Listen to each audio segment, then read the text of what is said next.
Too. Listen, Humane Society. Let me tell y'all, look at me in my eyes. Stop coming to my crib, bro. What? Stop coming to my house. I done told y'all a million times. They done came to my house like 7 times. Stop sending them ladies to my house, okay? You're now tuning in to Unfiltered.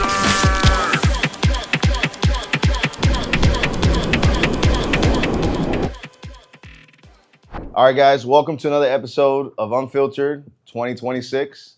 We have some faces that you may or may not know. I'm going to let them introduce themselves. So feel free to, any camera you want, go for it. Let them know who you guys are if you want to start over here, and then we'll take it. It's your boy, Ty Sterlin, Instagram, T-Y, last name S-T-E-R-L-I-N. Comedian, actor, funny guy, all that shit. And it's me, Premi Sterlin, the little bro, a.k.a. Hollywood's mayor, leader of the 22. You know what I'm saying? Big deuce. I just do whatever he do. And I try to do it better. I try, but, You know what's funny? I found out recently that you were the big bro. Everybody says that. Everybody says I thought that. it was the other way around. Everybody says I thought you were the youngin'. I mean, he's a little bit more mature than me, attitude. Yeah. I just look old. I was like my brother definitely had his life together before me. You know what I mean? He figured it out earlier than I did. Yeah. So I guess, he gives off the older, aura, I guess. I mean, we used to work together at FedEx, right? You know what they used to call me? What? Little Big Brother. Because they found out I was the older brother, but I just looked younger, so they call me Little Big Brother. So, yeah, it's always been like that though. Everybody always thinks he's older. Nah, that's crazy. Well, usually I have a connection with the guests that bring here. In our case, basketball. So that's pretty dope, man. I mean, we ball together, and thanks to Adam and the guys at the different leagues, we've been able to play on the same team and even against each other. Yeah. First of all, you good, man? What's your health? What's your status right now? Are you still Anthony Davis, or what's going on? Yeah, man, I'm still hurt. I mean, I'm at 90% right now. For some reason, with a torn meniscus, it's weird, and I didn't get any surgery. So, I'm stuck at 90%. So, in a couple weeks, I'm going to go get another MRI. Okay. And then they'll let me know, if I need to get surgery or if I can just sit out another month or two. Now, real quick, this is for Boogie. You think you were the reason they didn't win one game, Bill? I mean, this past season? I've been hooping with BIL forever, but the problem with Chris, right? Not everybody else. The problem with Chris in particular. Or Fox. Fox. You know what I mean? The problem with Fox is he thinks I'm so good that it doesn't matter who else he drafts. So he'll draft me and maybe one other dude, my boy Ramon or something like that, and then he'll just expect me to just do everything. Yeah. And then if I don't, it's oh well, see, it's your fault. We couldn't win a game. I'm like, bro, come on, man. You know how the league goes. You know how it goes. Nah. And also, I still feel bad about that foul that I gave you. I should never did that, bro. I was frustrated, man. Yeah. I gave you a really bad. If foul, I can find the footage of that, I'm gonna insert it it right here, bro. It was a really bad foul, bro. I didn't hurt. Let's just say my life flashed before my eyes. I'm a big guy, but man, it was a bad foul. My legs. It was a bad foul. Somehow I landed on my feet, and I was like, "Thank the Lord." I was like, "I'm good." I apologized then, but then I still feel bad about it. So I'm apologizing. You were pissed, bro. Yeah, I was like, "Yo." I mean, playing with Fox will do that to you. Yeah. You know what I mean? Yeah. That's that mentality. That's the mentality. But that's my boy, man. He's probably gonna draft me again when I come back. So I'll be on another losing streak, but it's all right. So both of you guys do a little bit of, you don't just do one thing. So I kind of want to dive down into you. When you go on your socials, you got your link there of your website. You do a lot what we do here. We're a marketing firm, we're a creative marketing firm. So photography, video, down to print, media, graphic, all that stuff. Are you still doing that? Is that something that No, yeah, for sure. That's what that's pays the main. bills. That's the main. I don't. Hey, listen, look at me. Whatever camera we on, don't let social media fool y'all. You think that it's paying my bills, all right? Instagram doesn't even pay me, and that's where all my followers at.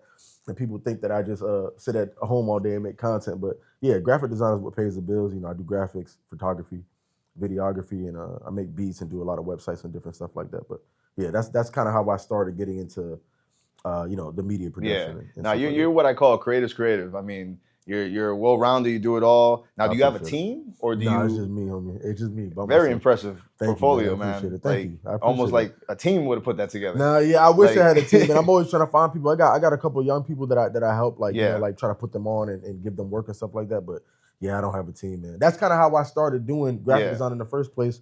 I used to make music, and I couldn't afford a music video dude, so I just I brought a camera off one of my homies. and I just put the camera there and shot my music video. Then I That's it. couldn't find an editor, so I had to learn how to edit. Yeah. And then I had to learn how to make beats, and I had to do it. So I just kept like learning how to do different things to the point where I could just, you know, do it all myself and not need to pay anybody because I'm cheap. You know what I'm saying? Yeah. No, I hear you, man. I mean, this is we're in the digital era now. I mean, I talk about it all the time. I mean, yeah, AI and all this stuff, but at the end of the day, I mean, you got to have somebody's mind behind it, how to control. AI is just another tool. That's I just tell people like it's like a pencil.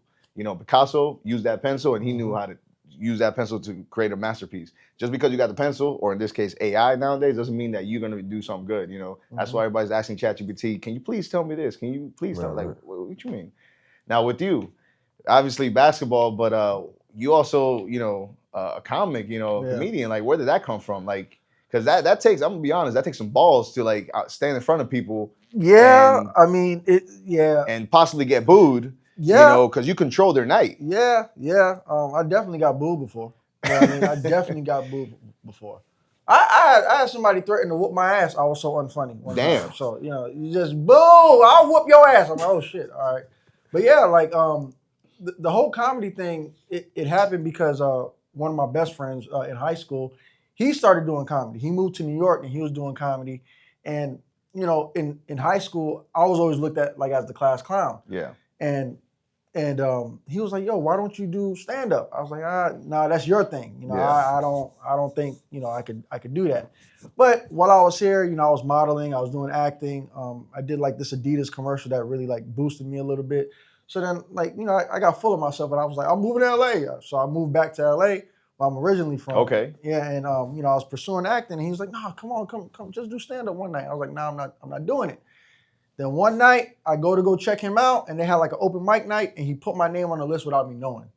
So I went up there, bombed like a motherfucker, bad. 5 minutes felt like 30. Did you have material ready? No, I had no material. Man, so I just tough. went up there, you know, with nothing. Yeah. And, you know, That's I bombed. Jesus Christ. Yeah, I bombed so bad. And after that night, I was just like, you know, when you fail something, you're like, I don't like the feeling. I got to like master it. I got to get better at it. Yeah. So me failing made me want to be better at it. And then ever since then, I haven't stopped. So hometown is LA. Yeah, For him. For me. Yeah, What about you? I was born in LA. I'm from Hollywood. I'm from Yeah, Hollywood. he He was born in Cali, and they lived there until I was born. So got it. He's from over there. And we spent a lot of time in Cali. Like as kids, we spent half our years over there. Like we'd go to school in Florida, but as soon as summer started, my parents would ship us over to Cali to stay with our cousins and our grandparents and stuff. So we spent a lot of time over there. But he's like originally from there. I'm from Florida. I mean, I call it like it's very similar. The markets, at least, like Florida to LA. Like if you want to do like Hollywood actor, you know, you want to do something in that kind of film, anything with film, that's the place to be. Yeah. Which now it's changed. Now you got Atlanta, even El Paso, Texas. Like it's changing to different places you never expect. Yep. So LA is not what it used to be. It's still the big dogs are there, but it's needed though. It's definitely needed because I'll tell you right now, California is oversaturated. Yeah. And it's too damn expensive. Yeah. You know what I mean? So like, you know, if you want to go to Atlanta and you go think act, Florida's expensive? Yeah, bro. Yeah. So usually with the team, we put some questions together. So I'm gonna warm things up with a couple questions, and then we'll get into the nitty gritty of things and let you guys speak your mind. But growing up, real quick, did you guys expect to where you guys at right now that this will be something you'll be doing now? Whether it was like going viral on social media, you actually pursuing continue playing basketball when he's healthy, of course. And then the fact that you do stand-up comic and stuff like that, like and continuing to do that, and then you actually diving into social media too. Yeah. Like because that also takes guts too. Because now it's like you got to let people, you got to be okay with your family seeing that content, with your friends seeing that content. So like, what kind of lets you like get to that point? And did you guys ever even think you'll be at this situation where you are right now? Or if I was to tell you 10 years ago, like, hey, this is what you'll be doing now, you're like, nah. Nah. Well, I knew as a kid, like I always wanted to do something like in entertainment. Yeah. Because my mom would like, send me to like, these auditions and stuff like that. I did a couple like kid commercials when I was young. Yeah. But I would do like a lot of talent shows when I was a kid, a lot of like Michael Jackson talent shows. Okay. So I always knew I wanted to do something in entertainment, but then as I got older, and I moved here, it started to feel like it was something that like I couldn't really achieve because I wasn't that child star. So it was like I had no like I had no foundation really. Yeah.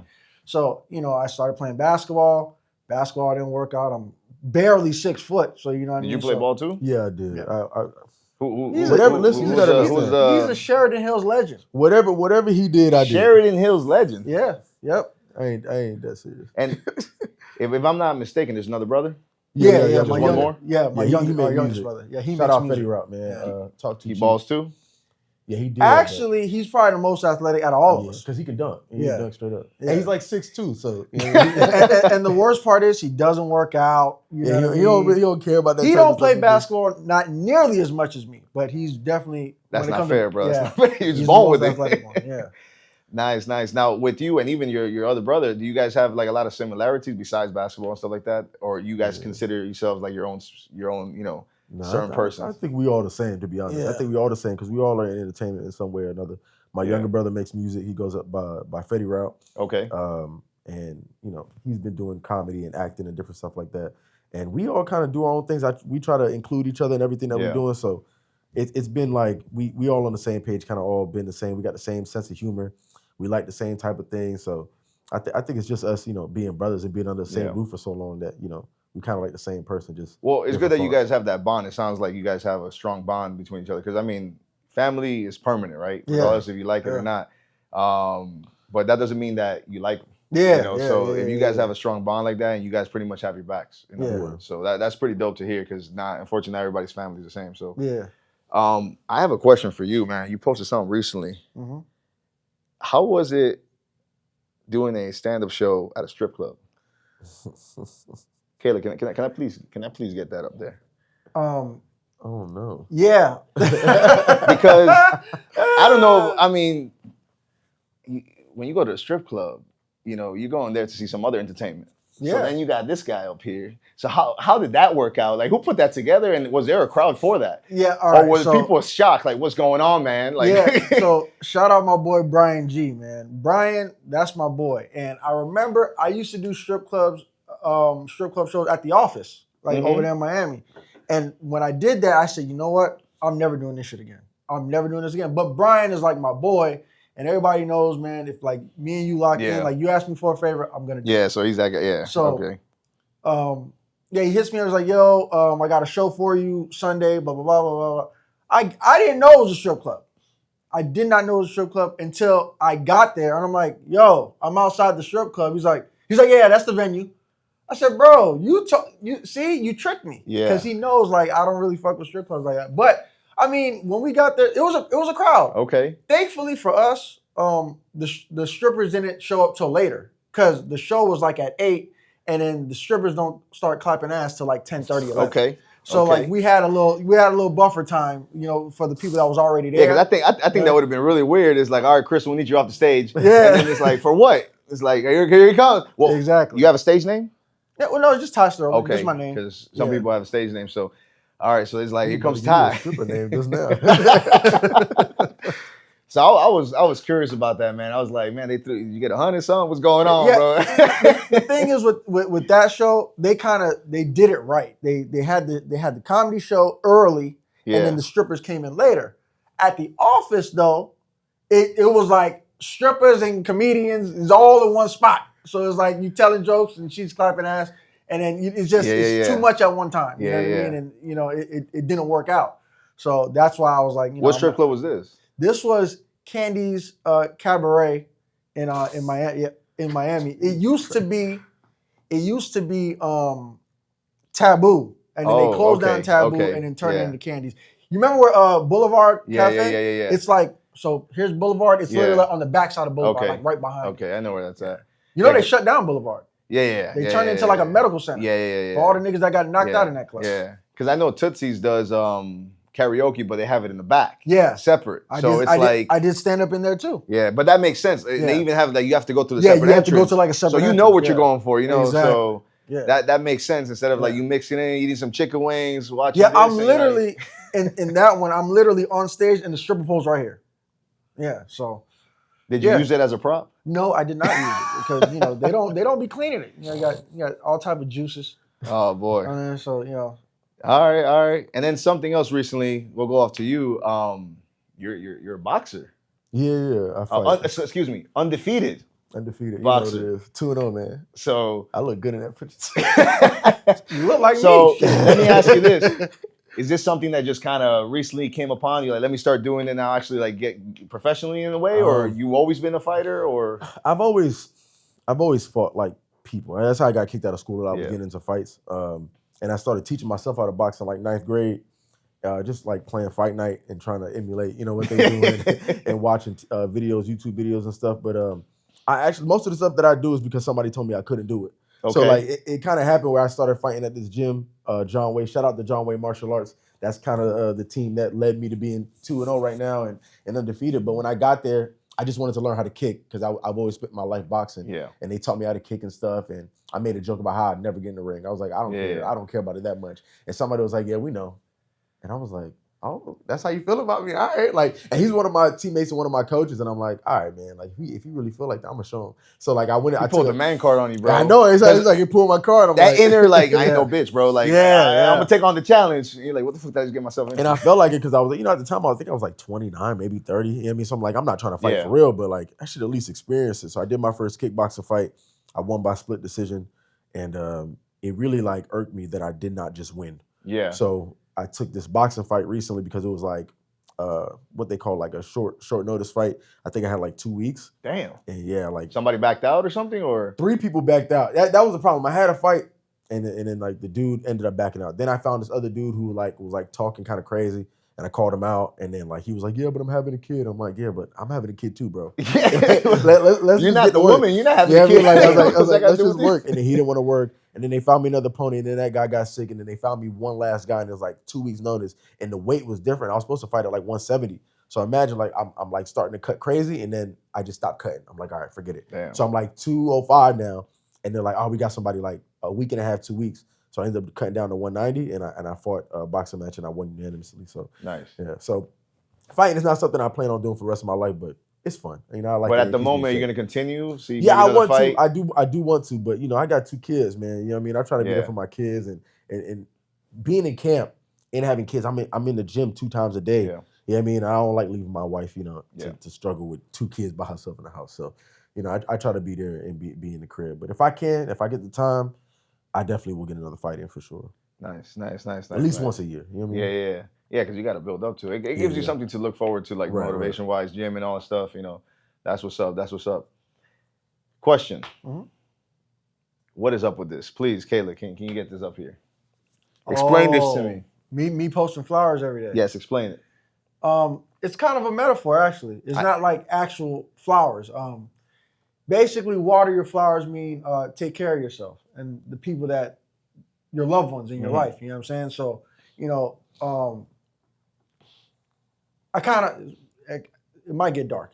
I went through something, right, where me and my baby mom not together no more. You know what I'm saying? And I think for the most part, I kind of I was going through my own shit while I was in the relationship, and I kind of just I kind of neglected my relationship, my flower.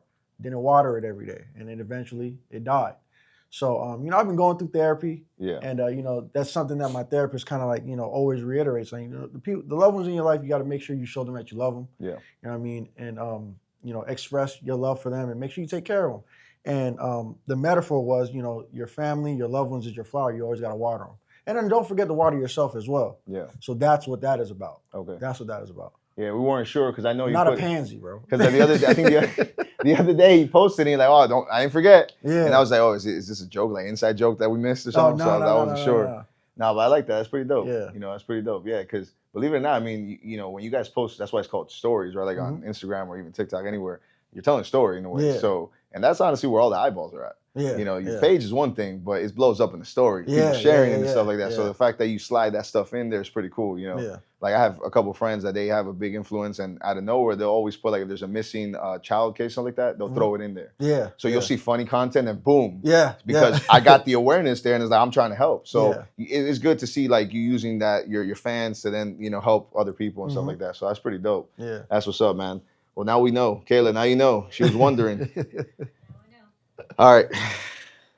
Premi. Oh, this don't look good, homie. I don't know why you just did that. Oh, the cat. What happened to the cat? Man, let me tell y'all something. You came me at a good time, too. Listen, Humane Society, let me tell y'all, look at me in my eyes. Stop coming to my crib, bro. What? Stop coming to my house. I done told y'all a million times. They done came to my house like 7 times. Stop sending them ladies to my house, okay? To check on the cat? Bro, they come to check on the cat, homie. Look, I'm about to give y'all the full story as fast as I can without wasting your time. I'm on the street. I'm on a university in like Sterlin. So I'm taking university down, and my wife sees a baby cat on the floor, like just came out the womb, baby cat. And people were like driving past it. So I stop my car, I get out the car, I get the cat out the road, put it in my front seat. And I'm allergic to cats. So I'm like, I need to find somewhere to bring this cat to. Hence the gloves. Right, you see, I had the gloves on. I was like, all right, smart. I went straight to the car. I got the gloves. I put the cat in the front seat. I stop at this vet office I always see, and they're like, "Listen, we can't help you. We fix cats, but we don't keep them." So, okay, cool. They're like, "Where you should go?" They're like, "Go to the Brotherhood Animal Center." I go there, and they're like, "Yeah, man, we can't help you. You got to go to like the Humane Society." I'm like, all right. So I go to Humane Society. I walk through the door. They see me with the cat. They're like, "Oh my gosh, the cat's so cute. Let us have it. Let's see it." I'm like, "Listen, I found this cat on the road. I just want to give it somewhere to go." She go, "Okay, cool. We're gonna take it back to make sure it's all right. Everything cool. If you could just sit here, just so we make sure we get your information." I said, "Okay, cool." She comes back with the cat in a box. And the box got milk, all types of stuff on it. I'm like, okay. She's like, if we keep the cat, we gonna kill it. And I looked in the eyes, and I know I just met this cat like 2 minutes ago, but it's my cat now. They literally, that's what they said. Straight up, she said, "Listen, if we keep it, we're gonna have to euthanize it." But she did it real nice. She touched me. She let me know we had to euthanize the cat on you. I said, "Listen, lady, you're not about to kill my cat. Just hand over the cat." She hands over the box. It got milk and instructions in it. I said, "Okay, cool." They gave you a manual, bro. So but before she let go, she holding on to the cat. It's in my hand, but she's like, "I can't let it go to you yet until you sign some paperwork." I said, "Paperwork for what?" She said, "So we can release the cat to you." I said, "Hold on, lady. Hold on. Release the cat. This is my cat." You never even checked it in. I didn't even sign anything. She said, "Yeah, but I can't let it go to you unless you sign the paperwork." And I said, "But if I don't sign the paperwork, what you gonna do?" She goes, so I said, "Okay, lady, I'm gonna sign the paperwork." I sign the paperwork, I take the cat, I call up a couple of my friends. One of my homegirls happens to nurse cats and stuff. Her mom does that. She takes the cat. Shout out to her. I appreciate you so much. They take the cat, right?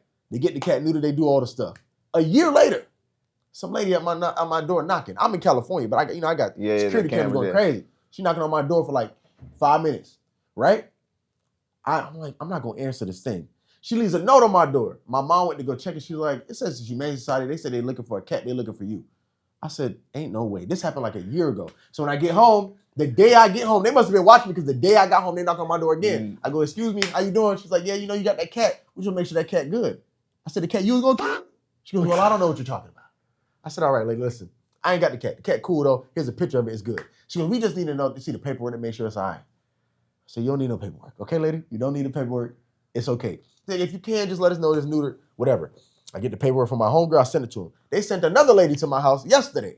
And I'm like, "Listen, through the window, I'm looking at her, knocking on her. I'm like, I'm not opening the door. I'm not doing this no more. I'm tired of y'all coming to my house. I already told y'all the cat was straight. They still looking for me. They still calling my phone. They still trying to hit me up because they want to see the cat. But guess what? You're not going to see the cat. The cat saga continues, bro. Wow, I did not expect that. The cat literally to my house the other day. You picked a good video because let me tell you, Humane Society, stop coming to my house. I'm going to show you something. Wow. I'm going to show you something you don't like. Stop coming to my house about that cat. It's my cat now. Well, let me ask, what's the name now? Do we have the name? Well, they told me they was going to snuff the cat, so we named it Snuffles.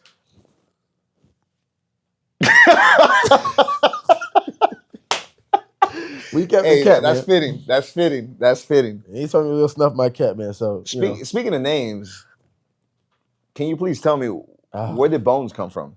Look at him. My bad, bro. So I was thinking because you get injured all the time, but I don't know. You know what's crazy? That's my first real injury. I was there, by the way. It was a game we were playing against each other. It was the same game. It was not me, I promise you. Hey, you know what's crazy? What did I tell you? When you came over to the bench, I said, "That's my karma, dog." Because I fouled you, and literally 5 minutes later, I got hurt, bro. And it was bad. It was one of those everybody Nigga put a hit on me, dog. Nigga put a hit on me, man. I'm telling you. See, that's why I don't go to his games no more. So I can't. He can't go to my games because I remember I used to play at the JCC. Yeah. They banned him from the JCC. They banned me, dog. Yeah. And listen, if you foul my brother any type of way, I'm gonna slap you. I don't care how tall you is. But it was like a collision. If I wasn't mistaken, it was I'm not gonna lie. I had 11 straight points, so somebody had to do something. You were going. He was going off. Yeah. So I'm going on fast break, and I see Matt beat me down there. Yeah, that's what it was. Yeah. And I was like, you know what? Yeah. I already know how he played. I'm not going. So I back out and away from my teammates, and he went to go steal, and I tried to hit him with a spin move, and he just committed completely to the steal and just ran into my knee and completely just landed on my knee. That would have been his last game. Who started calling you Bones? All right, so in high school, I went to Shaman Amadano. Oh, so is that old? Yeah. And this is my freshman year playing football. What year was this? What year you graduated high school? 07. Damn. Me too.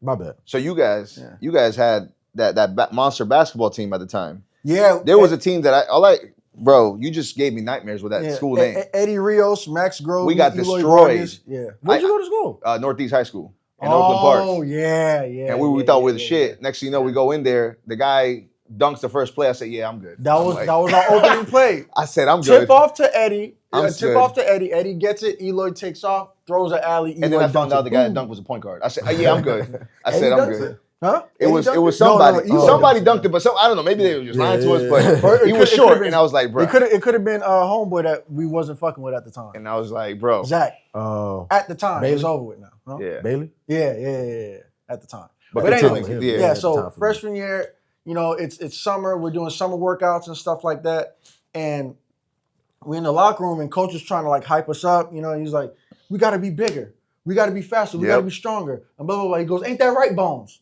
So I'm just sitting there like. He just threw it out there. Yeah, I'm like, who the fuck is Bones? I'm looking around.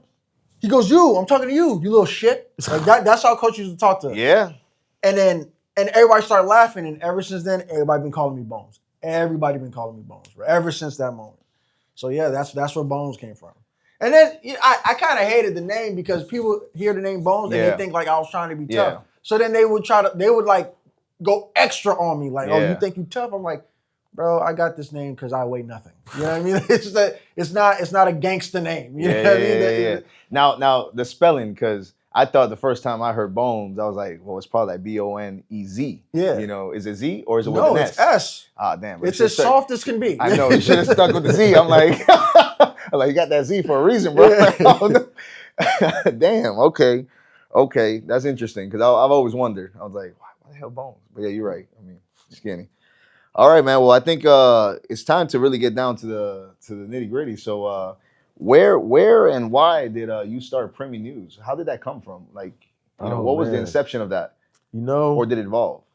It kind of evolved just from my content, man. I can tell you, I started content to prove somebody else wrong, man. I wasn't doing content. I started posting every day for a year. That was my goal for myself last year, and through that, I've gained 1.8 million followers across all my platforms.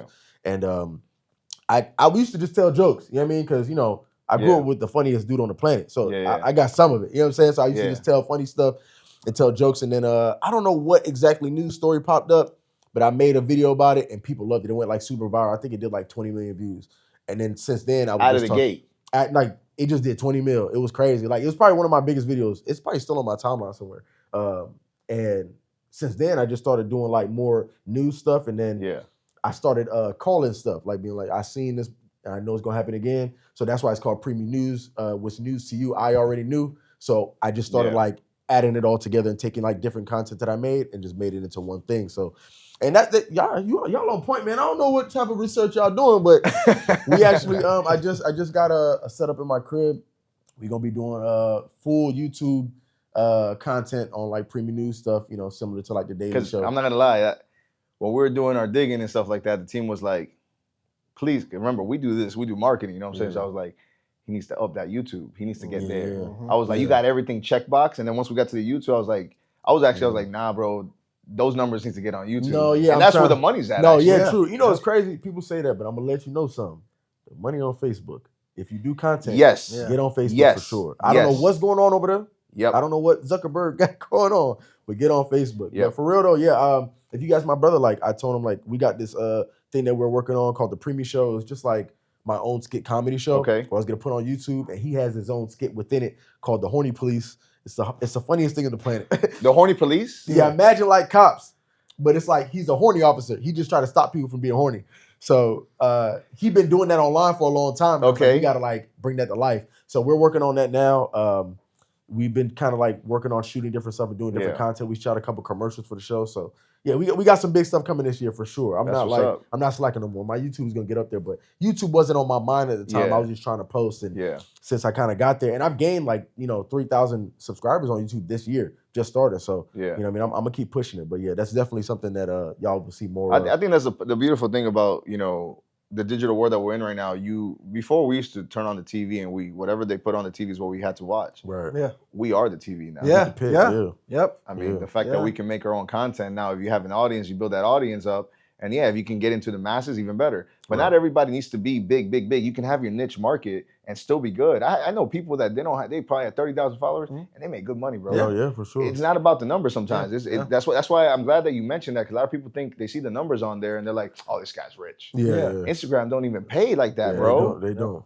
I have one of our guys that he was here, Sir Big Dre. He does comedy skits and boy. stuff like that. Our teammate. Yeah, exactly. So I do. We do a lot of collaborations with him and stuff like that. He posted when the WNBA, I think it was like about a year ago, WNBA was going through the whole like players they don't get paid and stuff like that. He did a skit of like, you know, how it is to date a WNBA girl. When you get flown out. And he's already a tall guy, so he was doing the video as if like the girl was taller. Yeah, that shit was Well, funny. it caught 58 million views. Wow. And then you know what they did instead of paying him? They took it down.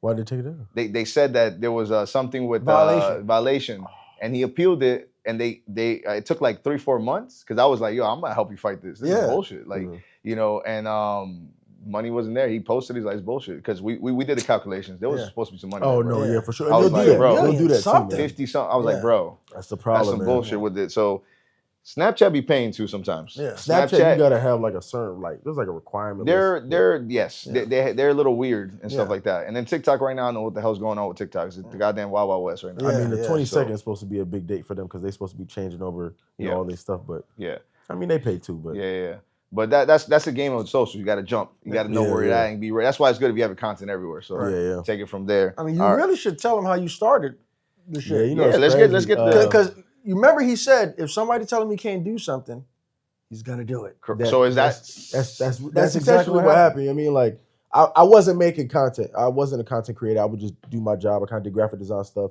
I would make tweets every once in a while, and I made a tweet that went super viral about R. Kelly and what he was wearing. And there was another content creator who had like 500K. Yeah. Who took my picture and made it a skit based off of everything I said in my tweet.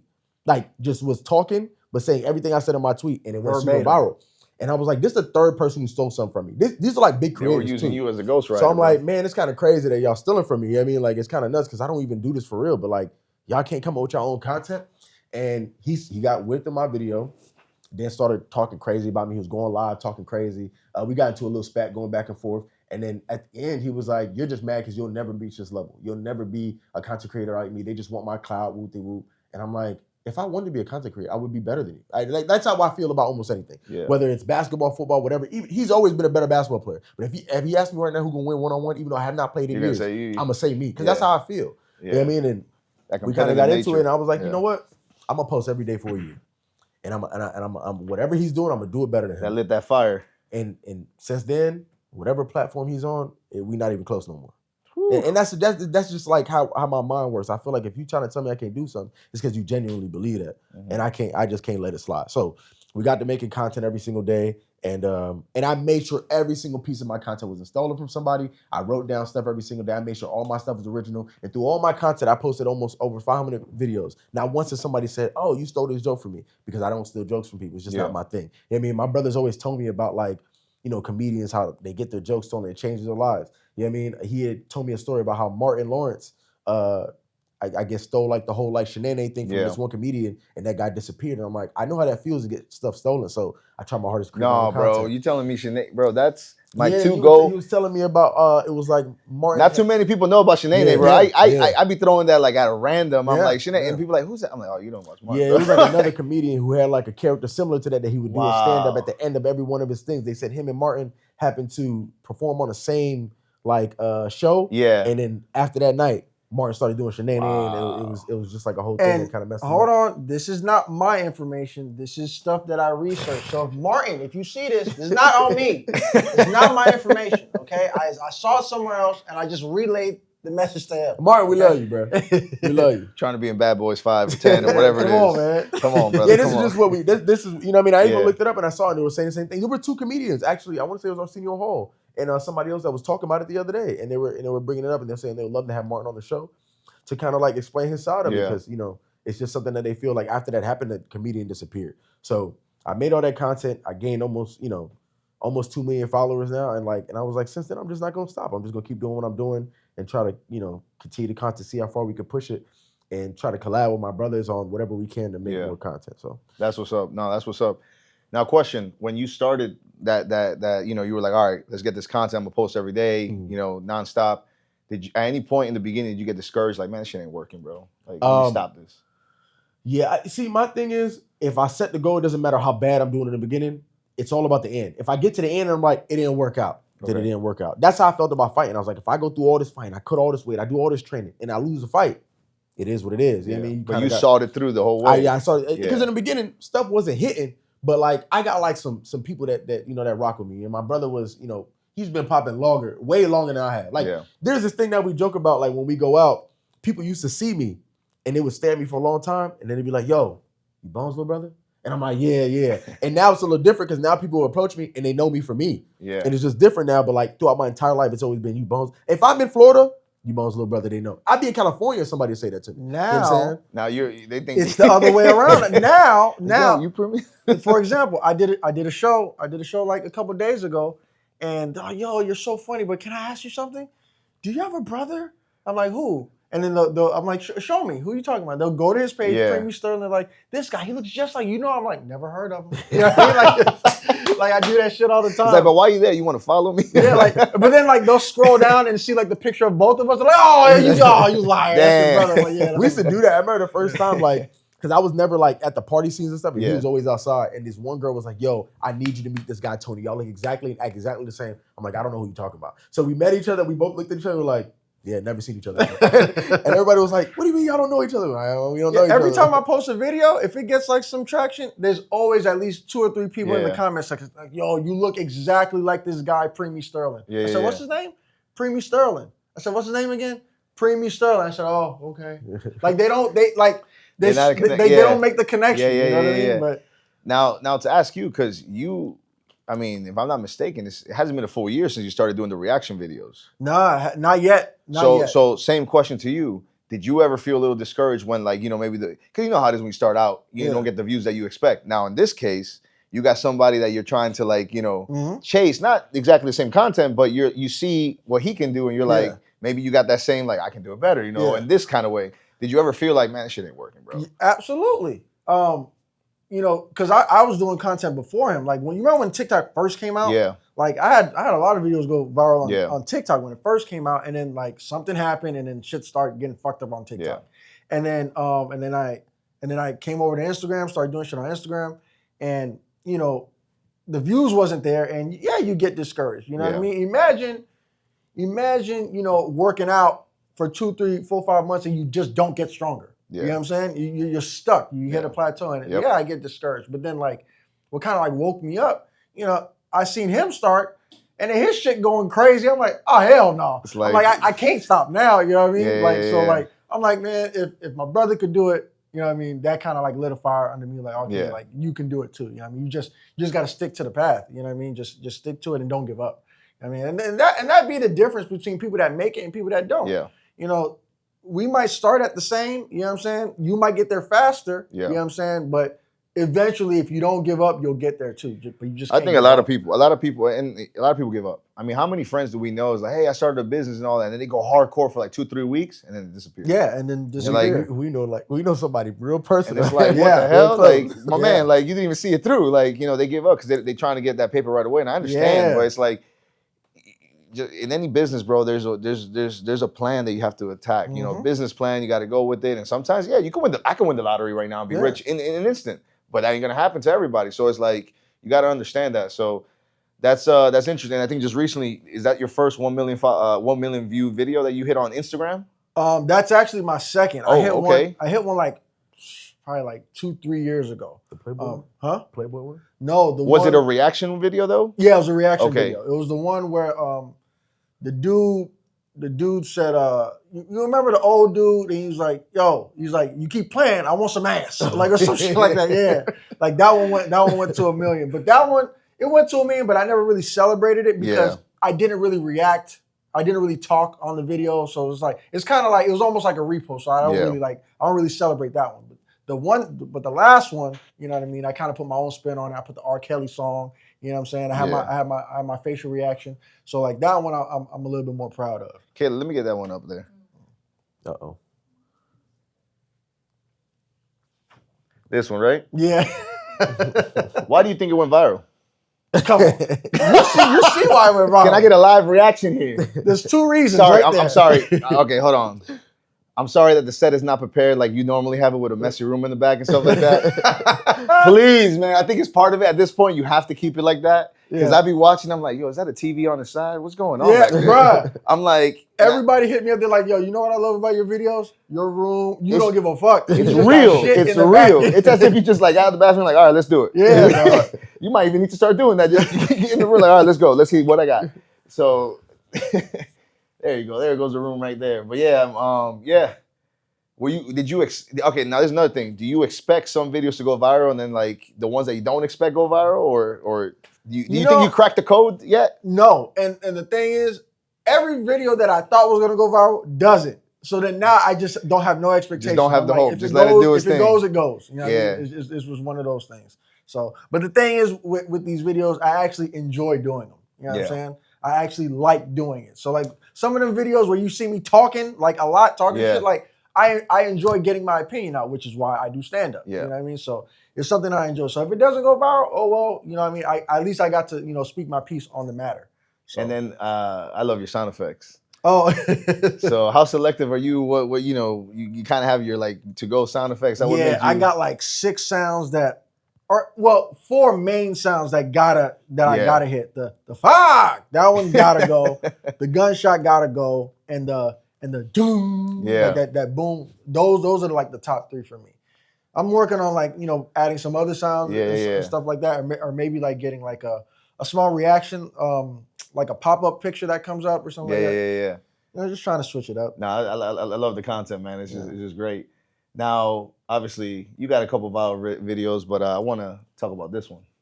Why do you think this one went viral? The one thing I learned from one of my favorite rappers was people don't listen to you unless it's spitting in a hook. MF Doom talks about that in one of his songs, and I used to make music, so I understand the cadence and how people like things to be repetitive. I actually made a video about how Cisco's Thong Song is the same verse 3 times in a row, just with a little bit more passion. Yeah. And it's the biggest song ever. Yep. All the other songs that he have is great, but that's one song that's just the same thing every single time, did very, very well. And sometimes when I make videos, I try to give people something that'll keep them in the beginning, give them something to remember as I'm talking about it, and then wrap it all together. And I think with this video, me giving them something to remember that, what's random to you is meant for somebody else was something that people could, relate to and understand throughout the entire video. I kept repeating it to them. And then at the end, you give them everything together and then you tell them again exactly what you're talking about. And I think it makes people like their mind just be like, oh yeah, I remember this video because this is what the hook was. Yeah. It's almost like making music. This is just the hook to my video. So I think that's kind of why it went like that. And that was one of my bigger like news videos that I made. And I think it's the biggest. And yeah, I think it might be my biggest video of all time. It's just relevant what's going on, and it like affects so many people. Yeah, and you have multiple sides. Everybody got their own sides and stuff like that. So, but I think sometimes, man, like you got to understand there is a middle, bro. There is a middle. Even if I, don't understand what's going on or I don't feel it, don't mean that there isn't a middle to it. I try to tell people that, like, you ever play 6 Degrees of Separation? I heard of it, but I haven't played so it. It's a game pretty much that I can connect you to anybody through 6 people. Okay. So like if you ask me to connect to anybody, you can say LeBron James. I can connect myself to LeBron James through my brother who was trained by Coach Remy. And Remy trained Dwayne Wade, and Dwayne Wade played with LeBron James, right? So 6 degrees of separation. My mind works on 6 degrees of information. This video is about 6 different things that all add up to the same thing. We talk about skateboarding, we talk about hostile architecture, and we talk about some other things that have nothing to do with what I'm talking about. Yeah. But in the end, it all makes sense. It all makes the same. Yeah. So every time I make a video, I try to find different things that I feel like you would know about that can relate to this stuff. Because not everybody cares about the news. It's just not like, it's not something everybody cares about. But if I can spit it to you in a way that you understand, I think you would care more. And it's like what I do with my Bible stories on Sunday. Not everybody wants to read the Bible, but if I explain it to you like it's a hood story, you'll sit down and listen to it. You know what I'm saying? So that's how I make my content. It's pretty much 6 degrees of information. Finding what, people can relate to and putting it all together and then spitting it to you in a hook so that you can keep it in your mind. No, I like that. I like that. That's why I appreciate my brother. I'm sorry to cut you Yeah, off. no. That's why I appreciate him though, because like my favorite comedian is Chappelle, right? And that's kind of like how Chappelle does his stand-up. Yeah. Like he'll give you something here, give you something here, and at the end, he wraps it all together. Whatever he told you in the beginning, it wraps it all back in. That we were talking on the about that back end. earlier. If you're a good So- comedian, you know how to, even to the point where sometimes you connect the audience to your joke. Exactly. Like something will randomly happen, and if you can somehow twine that, and then at the Mhm. end, it's like, yo, it's like a magic show at that point. Yeah, like So- I had like in my stand-up, I'm pretty good, but I haven't been able to crack that code yet. Yeah. And I feel like in his field, in his content, he's Yeah. able to do that. I just haven't been able to do it in mine, and that's why, like, you know, I appreciate his stuff, and, Yeah. you know, I look up to his stuff. You know what I'm saying? Now let me ask you this, because I think right now there's a trend going on with you know, you got the improv, all these shows where they do stand up, and I've been to a couple shows and I've noticed that the main act is people that we know, Ari Spears, all this stuff, all these people, but then like the acts before, they're famous TikTokers, Instagrammers, and all that stuff. So are you also utilizing your platform to kind of get that word out, like, hey, this is what I do, because like, oh, that's that funny guy from this. Exactly. So now they got that rapport, like somehow it's gonna be funny. So it's like, let's go, you know.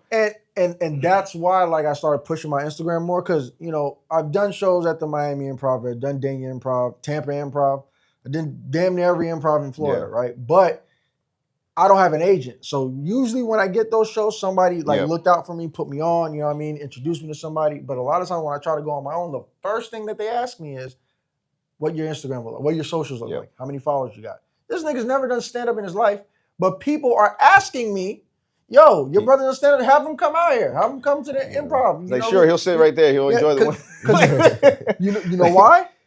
All them followers, he's going to be able to fill them seats. Correct. So a lot of times, like I'm not talking about nobody in particular, so don't hate me. But a lot of times when them TikTokers, a lot of them, like, they don't take comedy serious. Yeah. They don't be at the open mics. They don't be writing. So a lot of them don't be funny.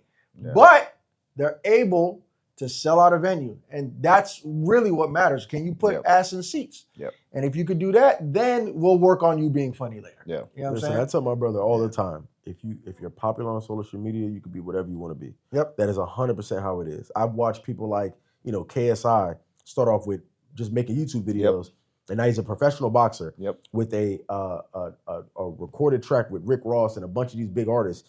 He's a rapper. He's an entrepreneur. He has a business. He's been in WWE. He's doing all this stuff based off of the fact that he was popular on social media. Has nothing to do with whether or not he's talented or he's good. It's just he had the numbers. So they'll find a way to make you work. You know what I'm saying? So once you get the numbers, you can do whatever you want to do. And I think the best part about his situation is he already has the groundwork. Yeah. So once he gets the social media following, it's going to be cake, because he already knows how to be a comedian. He knows how to do stand-up. He knows how to be in the right rooms. He knows how to work the crowd. He knows how to do these type of things. I don't. Yeah. You put me on stage, I'm going to sit up there and do nothing. No, you're setting the foundation up. And that's why I tell a lot of people, like, you got to have a strong foundation. And also, you got to respect the craft that you're doing. Yeah. You can't just, like, if somebody wants to play basketball, just keep it simple. You can be like, let me get a ball. It's easy. I can just shoot it. It's like, do you know what a dribble is? You know, oh, I don't know. I just see it on TV. It's like, bro, like, what? You got to respect to know who these people are, how they did it, how the game is played. Then train for it. Then you're good. So, you know, especially when it's a career and stuff like that, definitely 100%.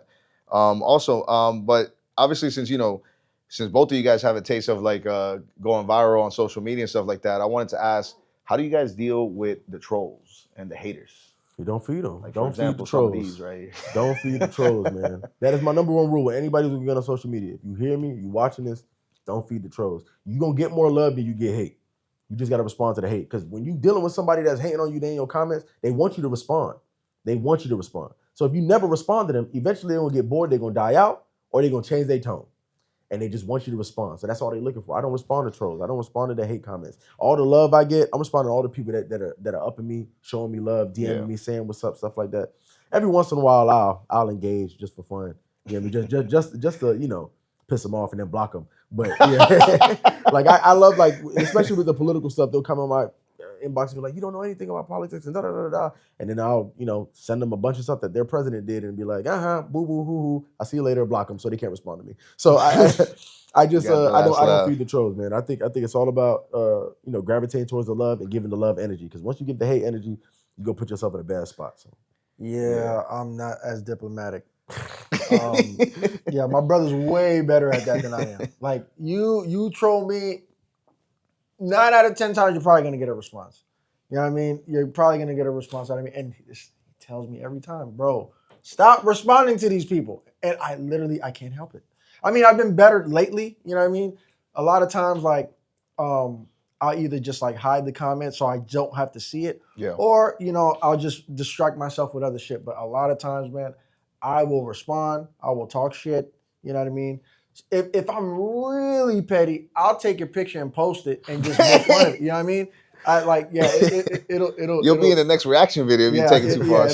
It'll get bad. So but now, I realize it takes a lot of energy to do that. Yeah. You know what I'm saying? Because like you said, you're gonna have it's too many numbers. You're getting 300,000 views. Yeah. Somebody's gonna hate. You know what I'm saying? And you can't focus on those couple thousand views that are hating. 100%. You know what I mean? You got to focus on the positive ones. So, like I said, you got to water the flower, not the dead weed. You know what I'm saying? So there you go. Now, one quick question: when you guys have these videos popping off, does your phones die like in an hour or something? What's going on with the notifications? Oh, you turn them off. You turn them off. So that's the trick. Yeah. I'm not gonna lie, I had to change my number. So I had a phone because I did a business before. I had my number up so people can contact me for business. I forgot to take it down, and when I started blowing up, I recognized I was getting a lot of calls. I'm like, oh, this is good. And then people be like, yo, man, I really love that video. You think I'm like, who is this? It's like, oh, this is at John 17. I'm like, yo, how'd you get my number? It's like, it's on your website, buddy. You don't want to. I'm like, listen, I can't talk to you right now, man. It's 11 o'clock at night. You would have talked to me about videos that I posted last week.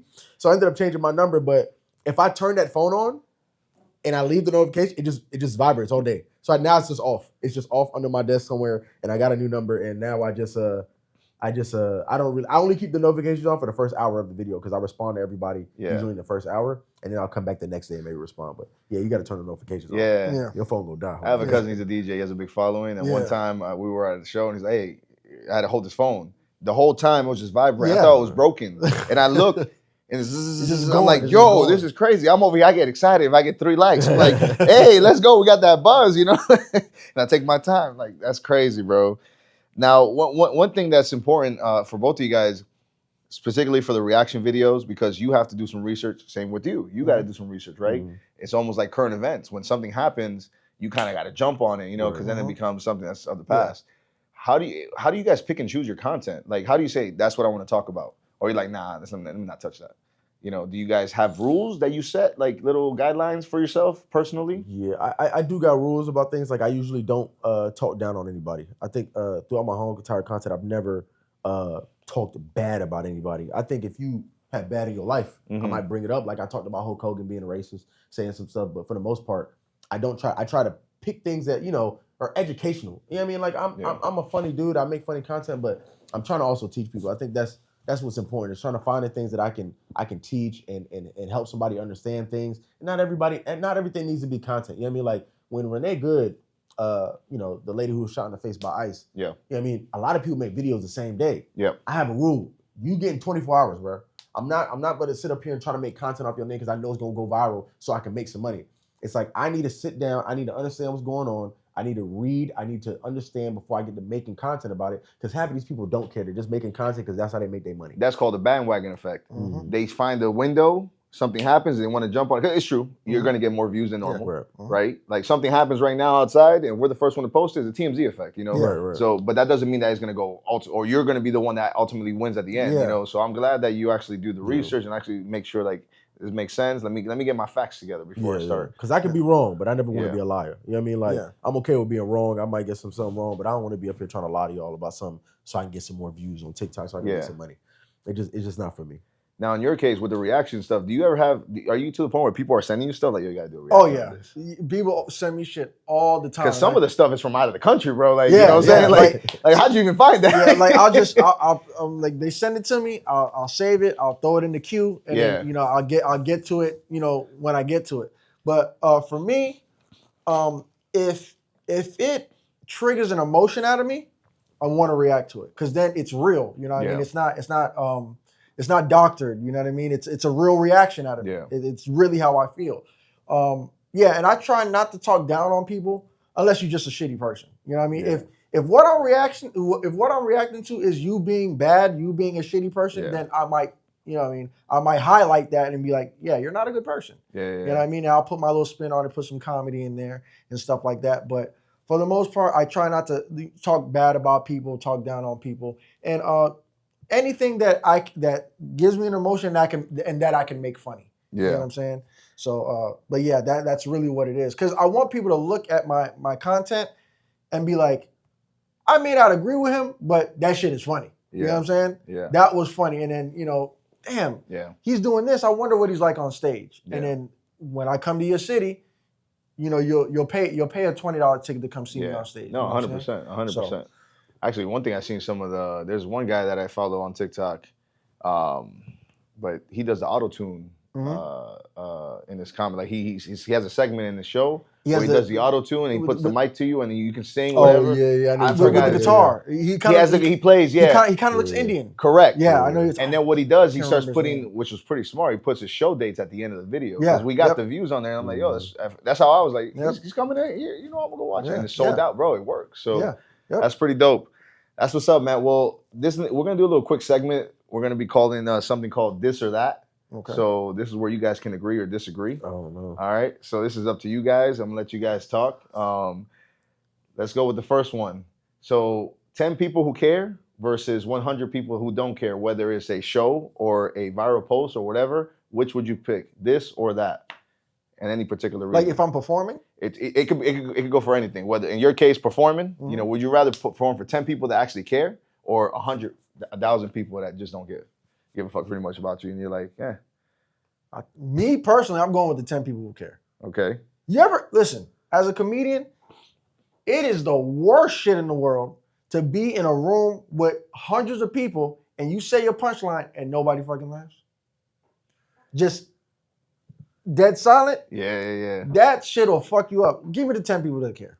Give me the 10 people that care, man. What about you? Like if you post something, like 10 people actually gonna, care for what you're posting versus 100 people that just really don't care. But you got personally, I get where you're coming from, but I think I would go with 100,000 people who don't care because I think the 10 people who do care, they gonna be around. Yeah. Regardless, I think I can convert more than 10 people from my 100,000. I think I can get more than 10 of them to come on this side. Making believers. I think I personally I feel like I can. Whether I'm making content, I'm on stage or doing something like that. I don't know if I got the heart to get on stage and somebody not laughing at my jokes, so maybe that'd be hard. But I feel like I can get 10 people out of 100,000. That's how I feel. You know what I mean? But okay, yeah, I might go 100. I might go 100,000. That is a good point, though. Yeah. All right. Now you make me feel like I'm not confident in my shit. Now you give a good answer, bro. You good. No, his answer.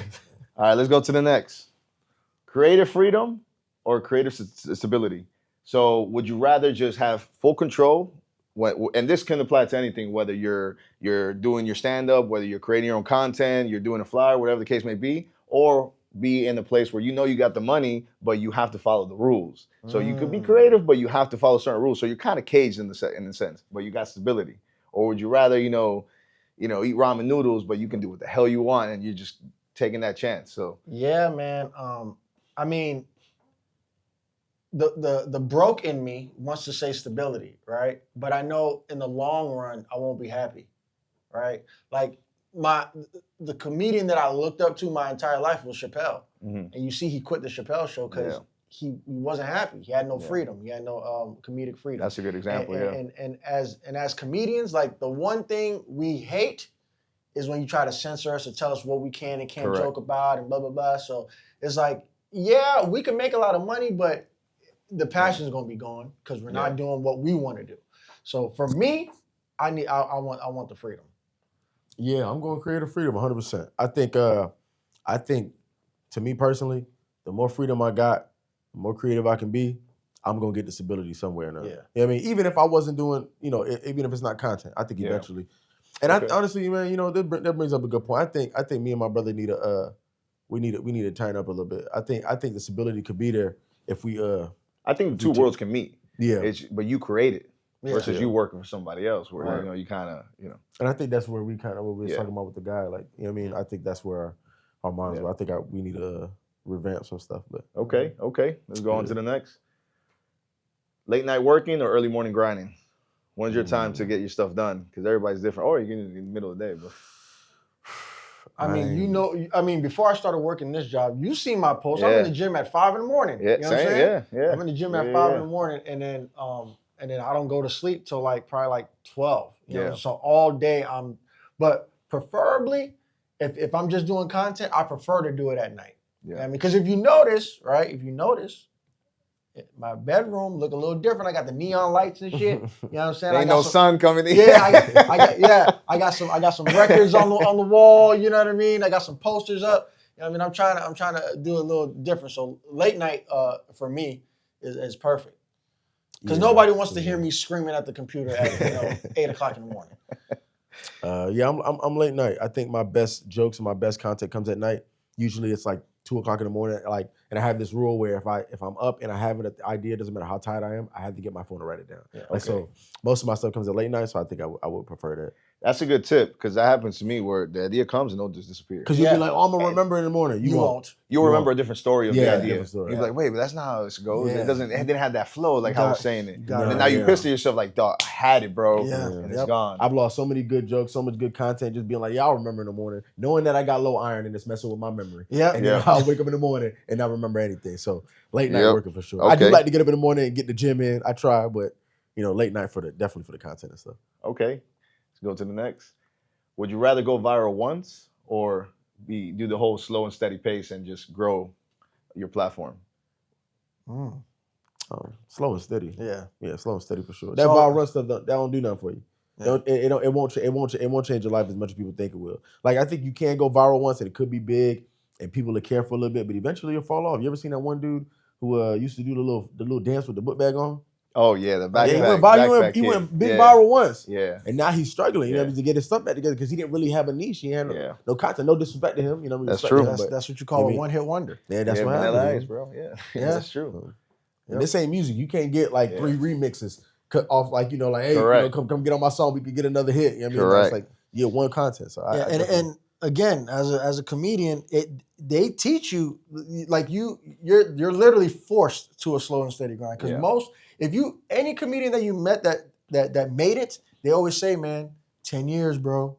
10 years. Damn, 10 years is when you find your voice and when you start to get consistent, getting shows all the time, when you start getting paid, you know what I mean? Some people get lucky. You know what I mean? You have like your Eddie Murphys and stuff like that as soon as they get on, they just blow up. You know what I'm saying? But usually, like Chappelle, he started when he was 14 years old. Well, Eddie Murphy, because a friend of mine, his mom, they grew up together, and he used to do in the alleyways. He used to just be the jokester. Yeah, and it was just spitting the shit, just chilling, and people they knew him as a funny guy. Yeah, and then little by little, he caught his break, and then he got in. But before that was his grind. That was him kind of developing. So by the time he caught that break, it was like he had that foundation. And that's what I was gonna tell you. Even then, when you feel like somebody took off out of nowhere. Even then, they've been putting in work that nobody's seen. Correct. Like Matt Rife, right? Yeah. Like last year is when he really took the fuck off, and people are like, yo, what the fuck you coming from? But if you're in the comedy scene, you know that Matt Rife was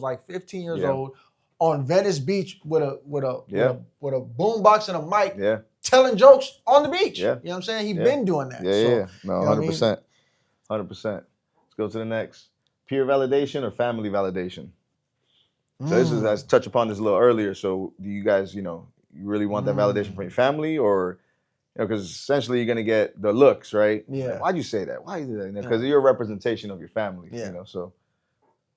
I honestly love my family. I think the only validation I truly care about, right, other than my significant other, is my brothers. You know what I mean? Those are the only, because we're Haitian, bro. I was about to say we Haitian, right? Yeah. Our family is from the island. So the only time you're gonna get validation is if you're a doctor, lawyer, you know what I mean? If you gotta do one of them. A nurse, you know what I mean? If you're a nurse, then they'll oh yes, my son. Yes. I told my mom I was gonna do comedy. She's like, get the fuck out of here. Who the fuck told you were funny? You know what I mean? That's really where we get our sense of humor from our mom. Oh, you know what I'm saying? She's definitely. But then again, we said, but she was probably serious. Half the shit that she was telling us, all the fucked up shit was that she was probably serious. But that's where we get our sense of humor from. So for me, it got to be my peers. If I finish my career and I don't make it, right? Yeah. But they say yo, Ty, that's a comics comic. Yeah. You know what I mean? and everybody fuck with me, I can live with that. Yep. You know what I'm saying? I can live with that. Yeah, 100%. I think I agree. I think peers validation. Family stuff, you know what I mean? Family going to agree, not going to agree. When I started making content, I was cussing a lot. I cuss a lot in my regular life, but I'm trying to get better. Just like, I got kids now. Yeah. My kid the other day, you know what I mean? I did something. I said, we don't do that type of shit in this house. And she said, yeah, we don't do that type of shit. I said, oh, I forgot you can talk, you know what I mean? And then like, now she says stuff like every once in a while, like she'll come around me and be like, God damn. And I'm like, come on, How old man. is she? She just turned 2. That's my daughter. My daughter's 2. And she I'm in that talks very same well. thing. My wife's like, you gotta stop. I was like, no, but and she's repeating the same parrot, bro. Parrot, and man, they even it's do it with the crazy. swag and everything. I'm like, Oh, yo, man, what? It's crazy. It's crazy. Yeah, But like my mother-in-law one time pulled me to the side. She's like, I think you're hilarious, but you curse too much. Yeah, it hurts my soul. She's a very Christian woman. Yeah. You know what I mean? She's always been nice to me since I was a kid. I was like, you know what, Ma, I'll stop cursing just for you. And my content ain't changed. You know what I mean? I do clean comedy, I do clean stuff, and I still got the numbers. So I was like, I didn't need a curse to be funny. So, you know what I mean? I don't think I need the family validation. If they're not gonna like it, it's cool. But you need your peers. Your peers are gonna put the money in your pocket. Your peers are gonna help you get to the next level. That's true. That's true. Working alone or collaborating? You rather do things on your way or the highway, or you don't mind collaborating, or even both? I'm gonna say working alone until the end. When I get to the end is when I usually ask my questions, because I'm not an idea guy. Like I like to have the idea, come up with everything, and then be like, all right, look, this is what we're doing. And then I'll ask my brother. Like I usually, all the meetings he's been to, I don't ask anybody else for shit. You know what I mean? Excuse my language. I ask my brother, like, oh, okay, where do you think we can fit this in? What do you think about this? And he'll change a line. Yeah. He won't ask. He'll be like, yo, you should change this. And I'm like, okay. Like I trust his, his expertise. Yeah. So I think working alone until maybe working alone for me. Like people ask me to collab, of course. You know what I mean? I ain't bougie. You know what I mean? I'm always gonna, try to help somebody out. They want to do skits and stuff like that. But a lot of times, like I'll collab with my brother anytime. But a lot of times, what I notice is, I think I might be too serious when it comes to comedy sometimes. And then when I see somebody that wants to collab, they hit me up and they kind of like slack. I kind of get a little bit upset because I'm like, bro, do you want to be a comedian or not? You know what I'm saying? Like, cause we got to go to these open mics. We got to be writing every day. You know what I mean? If I call you and say, yo, Wednesdays, we're going to write some shit and we're going to punch up each other's jokes. They don't have the same grind. They don't have the same now, fire. I call you on Wednesday and I can't make it. It's going to make me feel some type of way. Yeah. So I'd rather just work by myself. I know I have myself to depend on. The only other person I call is my brother. Yeah. You know what I'm saying? And, but yeah, working alone is fine for me. I'd rather do that. I will work with other people, but I get turned off easily, man. Yeah, it's not. Hey, listen, it's the same thing with basketball. You see how me and Fox get into it. You see how me and Fox get into it. We'll put a picture of Fox so you guys know. Yeah, please. You see how me and Fox get into it. So it's the same thing. Social media presence or industry relationships? So would you rather just have that presence, that following, that big following, or actually the, in the industry, the ones that are controlling those contracts and all that stuff? So, because there's two worlds. Yeah. You know what's crazy though? The social media will lead you to that though. Yes. Will lead you to those industry relationships. And the crazy thing is today, you need the social media presence. Because I got industry relationships. Yeah. You know what I mean? I got comedians that I open for that are big time comedians. Yeah. You know what I mean? I have their number.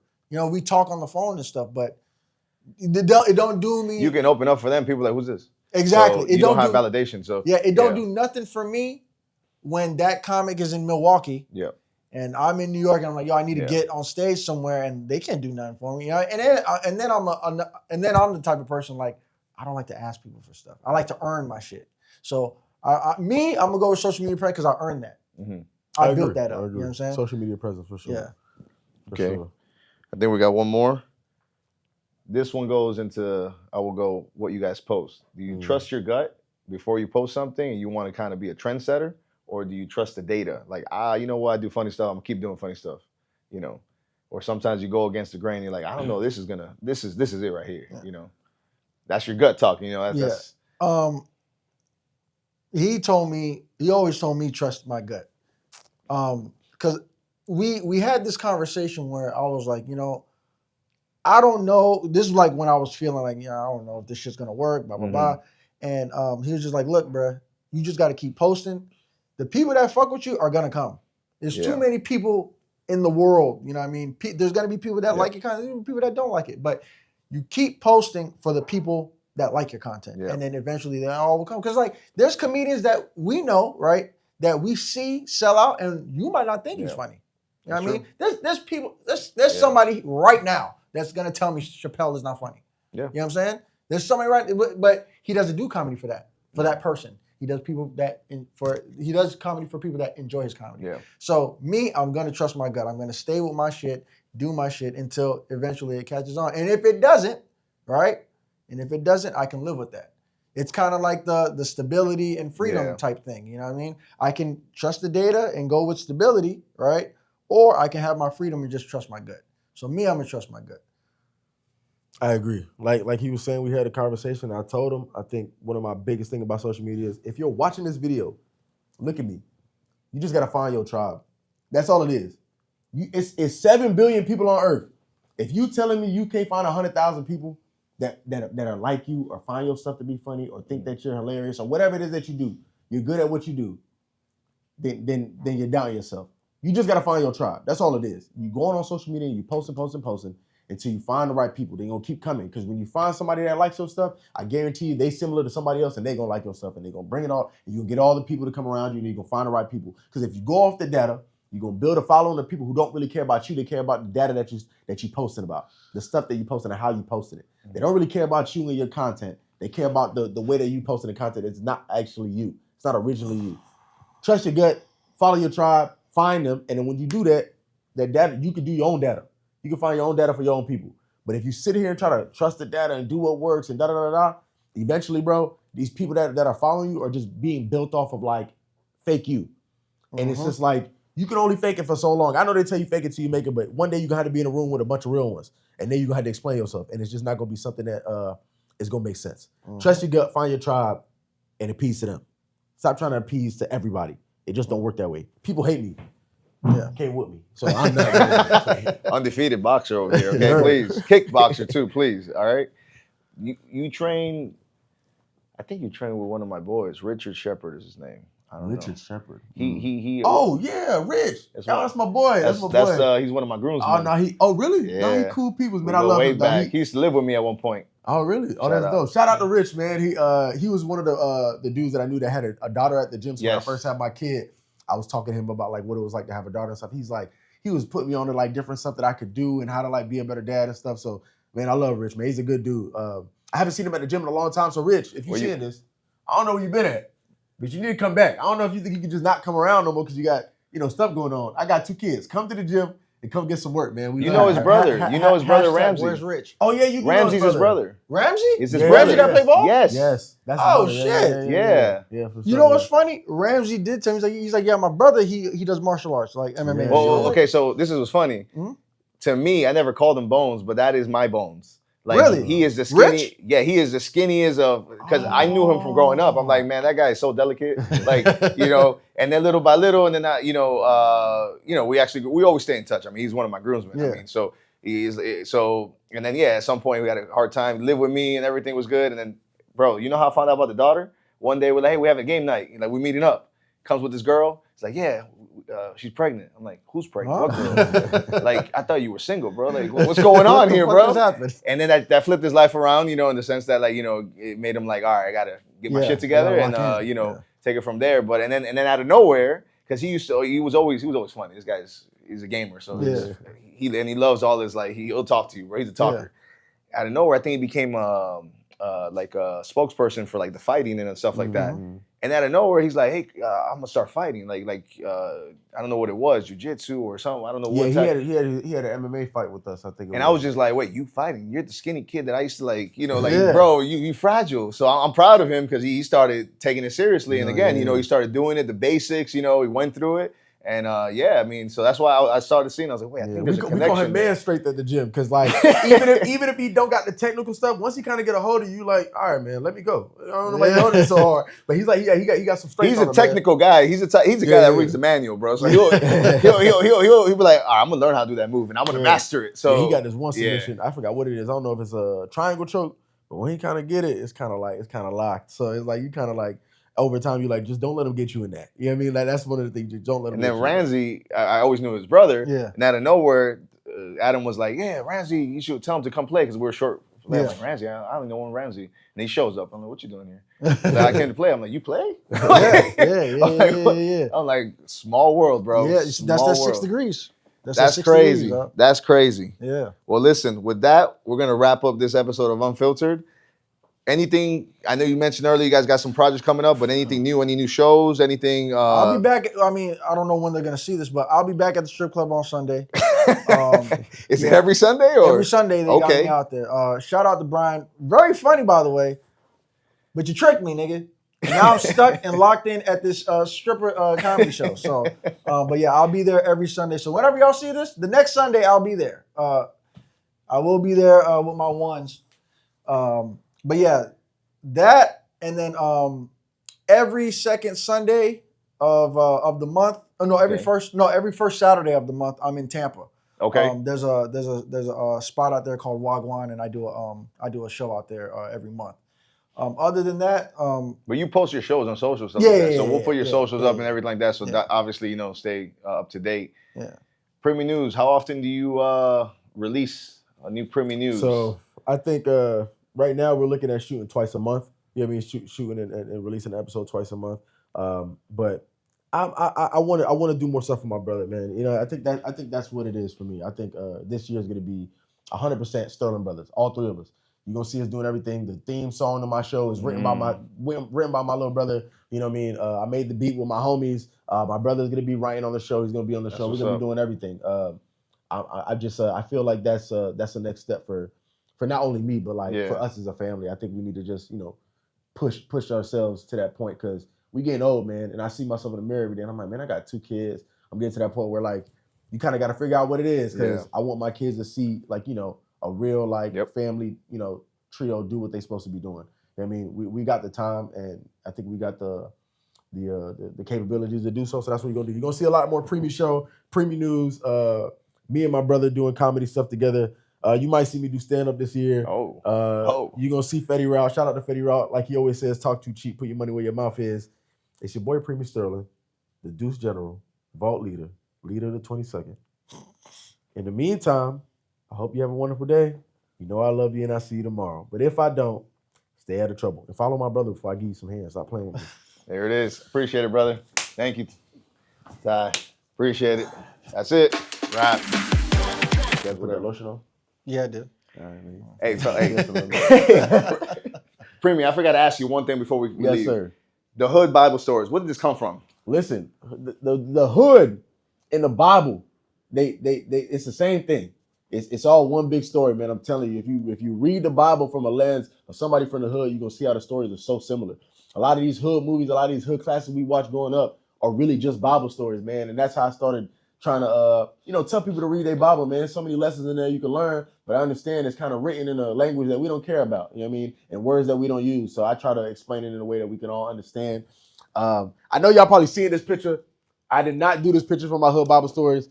Do not come at me, please. I made this way before that when I was doing YouTube, when I was like real young. You can see my little PlayStation controller right there, my Disaronno when I used to drink a little bit. You know what I'm saying? Finito in the corner over there. They're all me. But this has nothing to do with the Hood Bible Stories, all right? Don't come get me. I know the church is gonna get mad when they see this picture. But yeah, I think the Bible and the hood, they coincide with each other. So if you just take the time to read it and understand it from that perspective, it'll make sense for you. So, if you into that every Sunday, 5:00, on my social media pages, every single social media you can think of, I'm on there. I post a Hood Bible Story, or at least I talk about the Bible in a way that we can all understand.